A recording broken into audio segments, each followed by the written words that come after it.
Bismillahirrahmanirrahim. Assalamualaikum warahmatullahi wabarakatuh. Kawan-kawan Facebook dimanapun kalian berada, rahmatullah alaikum ajmain. Saya sekarang tidak akan membahas tentang perkara tawaf, tentang perkara Ka'bah, tentang perkara Masjidil Haram, tapi saya akan membahas tentang keanekaragaman. Ya, keanekaragaman manusia terutama yang berada di sekitar Ka'bah ini secara khusus dan secara umum keanekaragaman seluruh makhluk Allah Subhanahu wa taala. Jadi orang-orang di sini yang bertawaf secara hakiki itu diuji oleh Allah dengan adanya keanekaragaman. Diuji oleh Allah Subhanahu wa taala dengan adanya keanekaragaman.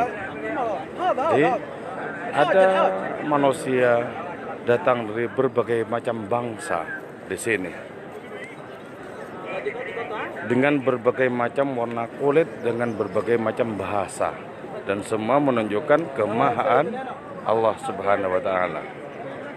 Pertanyaannya begini, kenapa ini kok disebut sebagai ujian ya, keanekaragaman ini?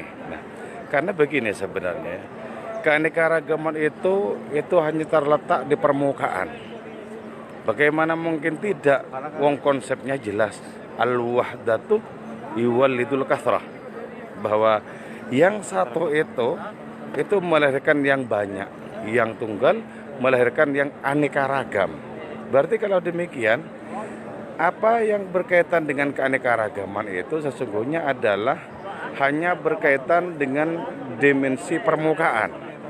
Jadi karena itu, loloskah kita menerobos keanekaragaman untuk sampai kepada kemahaesaan, atau justru keanekaragaman menjadi sarana bagi kita untuk saling bermusuhan, untuk saling bertikai?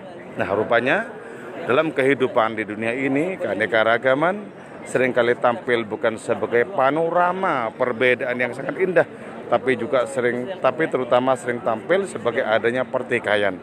Apalagi orang-orang digerakkan oleh berbagai macam kepentingan politis dan ideologis. Di situ perbedaan betul-betul seringkali membahayakan.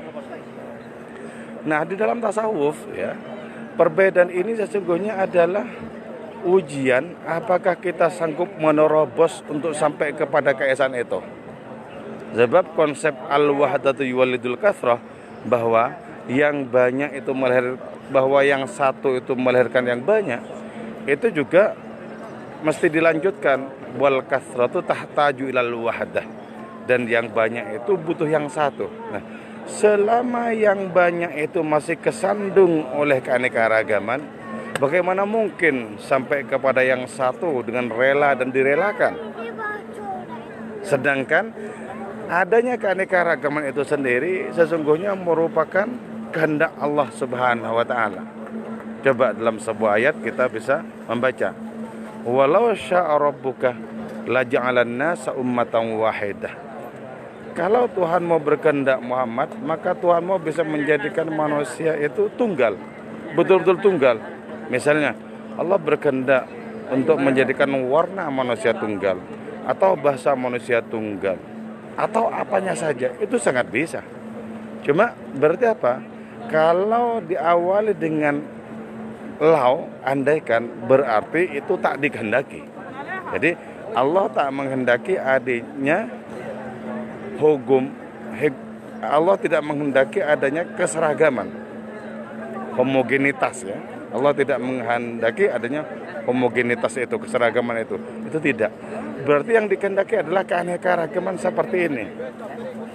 Kalau kita bisa menemukan diri kita pada diri orang lain, itu kita pasti sudah menyentuh adanya titik awal keesaan. Kalau engkau adalah aku dan aku adalah engkau, itu berarti sudah memiliki hati yang sangat luas untuk menampung segala yang berbeda. Itu menjadi warna yang mirip, pada akhirnya menjadi warna yang tunggal. Kalau sudah bisa begitu. Nah, puncaknya nanti ya, seperti dalam puisi Sutarji Kalsum Bahri misalnya, tertusuk padamu berdarah padaku. Nah, kalau itu betul-betul bukan hanya puisi, bukan hanya ungkapan, tapi kenyataan dalam kehidupan kita, sungguh di saat itu kita menemukan keesaan Allah Ta'ala di tengah keanekaragaman sosial kita. Itu sudah merupakan spiritualitas yang istimewa kalau sudah seperti itu. Istimewa.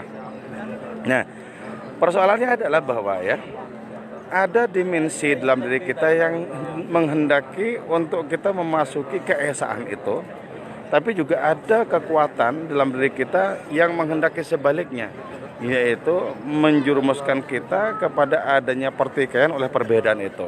Nah, yang pertama itu adalah ruh, yaitu sebuah kekuatan yang akan membawa kita terbang kepada Allah Subhanahu wa taala. Yang kedua itu adalah nafsu yang ingin menjadikan hidup kita itu kocar-kacir dan berantakan. Nah, bagaimana kita bisa memasuki hakikat keesaan itu? Ada sebuah doa yang menarik dari Kanjeng Rasul Muhammad SAW. Itu beliau menyatakan, Allahumma arinal asya' kama hiya alaih. Ya Allah, tolong perlihatkan segala sesuatu sesuai dengan hakikatnya. Dan tentu saja hakikat segala sesuatu itu, apapun itu Allah.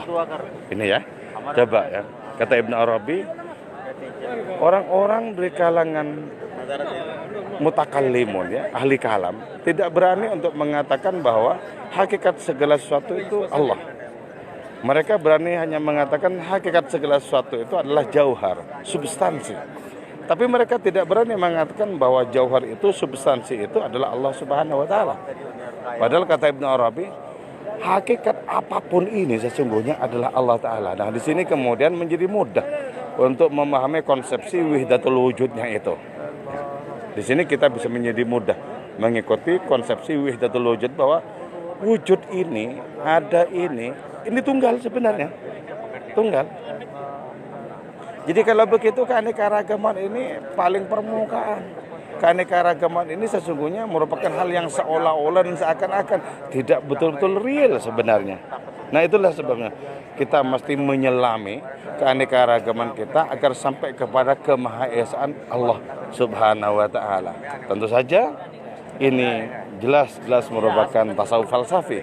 Dan dari tasawuf falsafi seperti ini kita bisa merasakan bahwa sesungguhnya Allah lah yang menggenggam, bahkan Allah lah hakikat dari segala sesuatu itu. Jadi di sini kita berjumpa dengan keanekaragaman manusia.